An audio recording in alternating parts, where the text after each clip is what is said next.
So now we're going to get into one of the more intimidating parts of a shed build for most homeowners, and that is your doors. What we've done is we designed and we build our doors quite a bit different than what you've probably seen in the past. And what it does is gets consistent results where you're not hanging a door. You're building your doors, your double doors, into two separate pieces of LP SmartSide. So when you are ready to actually stand those up and cut open your doors, you're not messing with gaps on the sides and the top and the bottom and trying to line things up. It's ready to go and resistant to sagging over time, where it's going to be maintenance on your shed doors. So first up, we're going to take 6 different pieces of our 1x4-inch PVC trim. 3 of those are long and then 3 are shorter for our cross members. We'll line it up on our left-hand door right to the edge of the LP SmartSide. You want to leave that lip open. You'll see why here in just a bit. Now we're just using short 1.25" trim screws, and this is to basically tack it in place. And then you can see the perfect alignment there. That is what you're looking for as you start putting the trim on your panels. Do not overdrive your trim screws or they'll poke through the back. So you just want to keep them snug, and then use scrap pieces of LP SmartSide like this, which is a 3/8 of an inch gap. And then that trim on the right-hand side is for your door, and then this on the left-hand side is to trim out your door. And you set it 3/8 of an inch up, which is going to give us a consistent space at the top, because that is what we're going to be cutting open, and your door is going to be swinging open in that space. So now from the top side, similarly, you're going to want to make sure you're lined up right along the edge of that LP, and we're still working on our left-hand side door as we would face the shed. Tacking those in place, we want to get it where we can flip this over, and that's when we're going to secure the PVC trim with a different fastener on the back side. And then position your center member here, just centering it up, again, just with a couple trim screws, nothing fancy, and don't overdrive those or it's going to make cutting this opening up a little bit more challenging in the future. Now on the right-hand side, you're looking at exactly the same thing. You're just going to have the 3 long members and the 3 short members. Now the lineup's a little different. You're going to go all the way to the edge here, and you can see it because the lip is actually on the top side, and that will overlap, and it'll make a little bit more sense when you see it here in a few steps. So let's drill some pilot holes now between the door trim and what will be trimming the actual door opening. What these pilot holes are going to be used for is we need to actually draw a line that we can cut open, because we have to cut open this door. So we'll flip over our panel, and since we've tacked the PVC trim in place, it will stay put exactly where we want it.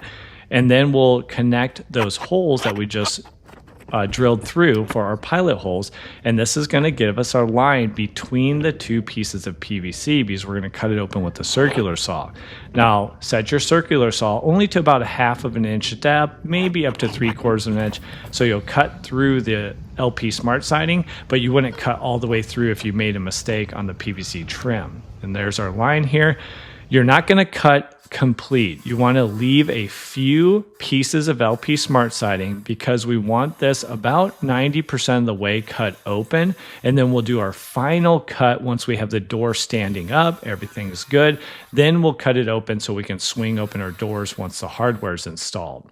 So you can kind of see Carlos picking up the saw here and there. That's where he's leaving those chunks in place that will cut open in the future, and he's kind of circling those both on the top side and on the side of the door here.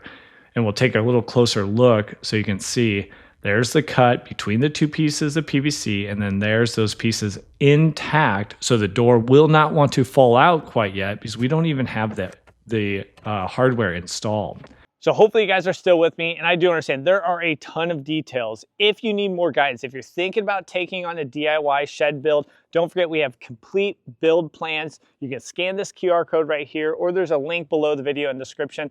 Not only do we have the step-by-step instructions, a plan in your hand that's going to help you save thousands and thousands of dollars taking on these projects yourself, opposed to hiring them out, we also have the products for you. We have the windows, we have the door kits, ramp kits, anchor kits, and even complete screw packages that will save you the time wandering down the aisles of Home Depot or Lowe's and trying to pick out the right screws.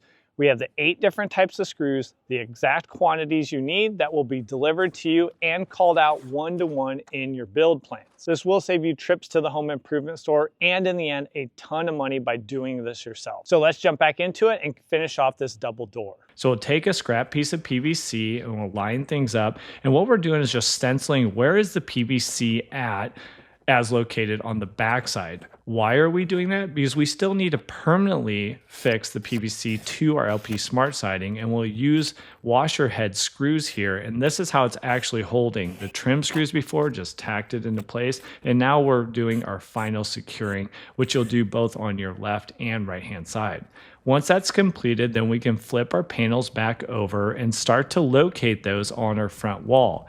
This is going to be securing them in place, but also we need to square up our front wall by using the center line here. We'll position the left-hand side, and that's going to be the gap right between our two. Again, we'll use a piece of 2x4 for an 1.5 gap at the bottom, and you want to make sure that's consistent all the way across before you start setting your screws in place. Once you're good with that, we'll set 2 screws. Do not set screws in your door because you do not want to secure your door as it needs to swing freely once we cut it open.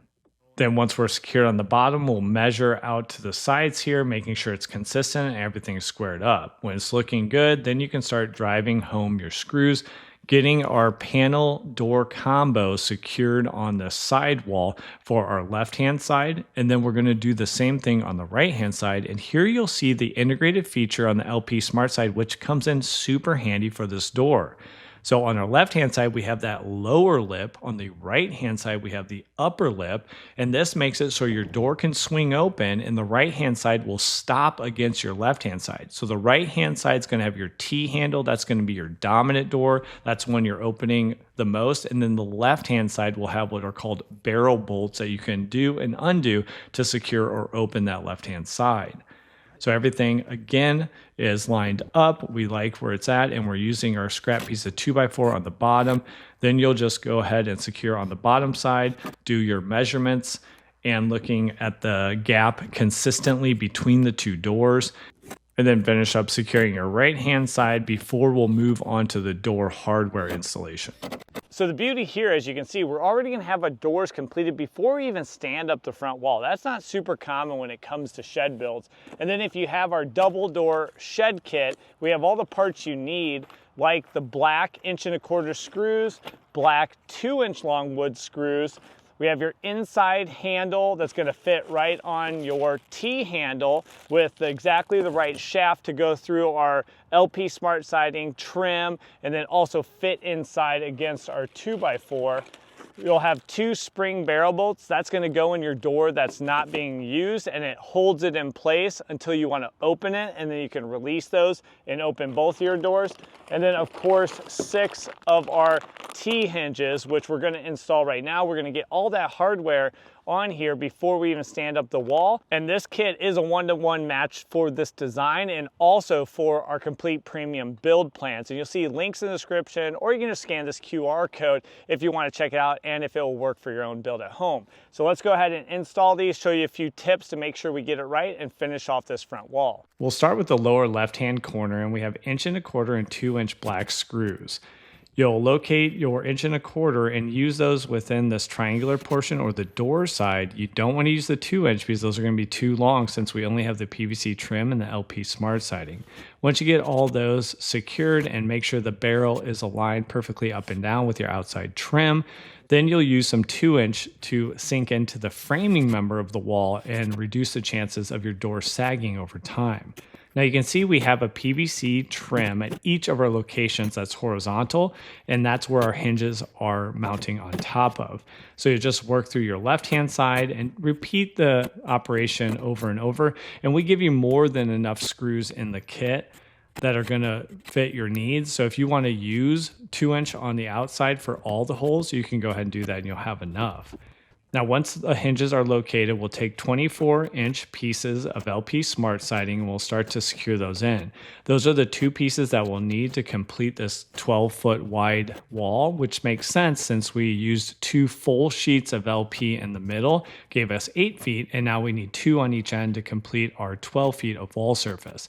You'll go ahead and use your fast drying caulk and you'll seal up your screw holes, but then also the seams between the sheets of LP Smart Siding. Once you have those out, you just kind of knock down and smooth out the caulk so you don't have big dimples or bumps all across your wall surface. And then once you have that completed, you can go back through using your same paint and roller. And remember, this should be a thick nap roller, which will help you get paint down in the grooves and just make it very easy to paint your wall surface here. Now, one thing that we're going to have to do a little out of operation here is cut our wall LP SmartSide to size. Right now, it's the full sheet and it's not cut like we did for the back wall. So a little combination friend help here with a blower, and we're trying to reduce the amount of sawdust that goes on our tacky paint since we just painted this and want to raise the wall. So do this before this step. If not, just let your paint dry a little bit more and you should be good to go. And then do save these scrap pieces as we'll use them on our side walls. Now you're ready to lift your front wall. You could do this maybe by yourself, but it is nice to have a helping hand. We have our blocks there again to stop things, and we'll just line it up and then make sure your wall is plumb, setting your braces here to hold things up, especially if you're doing multi-day projects. You want to make sure this is secure just in case some wind rolls through. Now, once you have the cross spaces, everything's plumb. Don't forget, let's go ahead and secure our bottom, sinking 2 screws within each wall cavity. The front wall's a little trickier because you have the opening for the door. Do not sink any screws there, and you'll see why here in 1 second.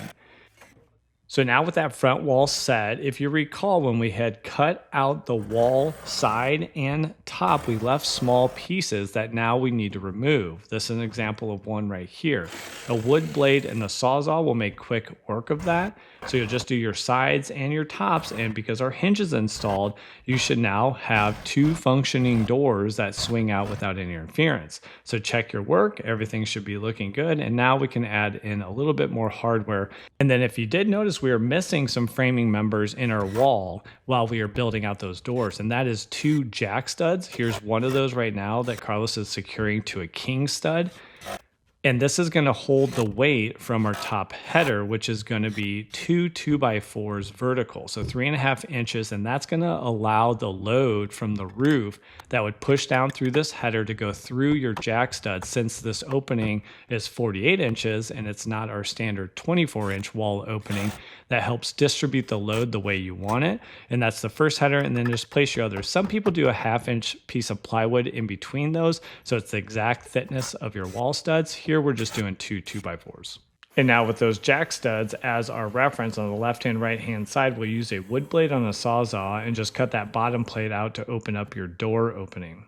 And then we're going to take 2 2x4s on each door and offset that with a little piece of PVC trim to make sure we don't have any interference. You can clamp it, and then we're going to secure it with 2.5 inch screws. You wouldn't want to use long screws because that would just poke right outside your PVC trim and not give you the desired look. But you want this securely held because this is going to be what we're going to install the T-handle, and then it's going to hook over to keep your doors closed. Once those 2x4s are in place, you can install your spring barrel bolts. This is going to be on the left-hand door as you're looking from the outside into your shed, and you're going to have one on the top and one at the bottom just secured with 4 1/4" screws. Then for the last piece of hardware, our T-handle and the inside door latch. We'll take a 5/8 inch spade bit, install the T-handle, sinking 2 black screws, 2-inch black screws that come with the kit, and then that inside handle will slide on the shaft, and you'll tighten your set screw, which has some adjustability. Testing things out, everything's looking good. So here's what the finished product looks like on the inside with our 2 barrel bolts and that inside door latch, latching on the left-hand side door as we look from the outside with our 6 T-hinges and our T-handle. So that is it, and our 10x12 is also complete. Don't forget, if you need some help, if you're wanting to take on a project like this, we have the build plans. you can check the link in the description. And if you want to see the rest of this build, from prepping the ground all the way up to roofing this 10 by 12, you can check out this video right here and we'll walk you through the complete process where you can end up saving yourself over $2,500 by taking on a project like this, comparing it to hiring that out for a professional or buying a pre-built shed. So thanks for joining me on this video, and we'll catch you on that next one. Take care.